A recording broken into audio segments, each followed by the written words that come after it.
Break नंतर आपलं पुन्हा एकदा स्वागत। पुढची बातमी पाहूयात। पुणे मुंबई एक्सप्रेस हायवेवर मोठ्या प्रमाणात वाहनांची संख्या वाढली आहे, त्यामुळे खंडाळा घाटात प्रचंड वाहतूक कोंडी निर्माण झाली आहे।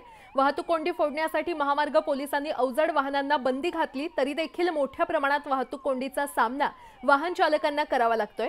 वाढलेली वाहनांची संख्या लक्षात घेता महामार्ग पोलिसांनी आता ब्लॉक घेण्यास सुरुवात केली आहे। पुण्याकडून मुंबईकडे जाणाऱ्या लेनवरील वाहतूक 15 मिनिटांसाठी थांबवून त्या लेनवरून पुण्याकडे जाणारी वाहतूक सोडण्यात येते।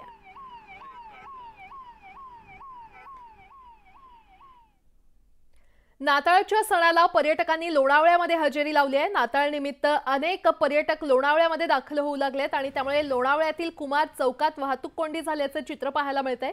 जुन्या पुणे मुंबई महामार्गावर लोणावळ्यातील मुख्य चौकात वाहनांची संख्या अधिक वाढल्याने ही वाहतूक कोंडी झाल्याने कोंडी सोडवण्याचा प्रयत्न वाहतूक पोलीस करतायत।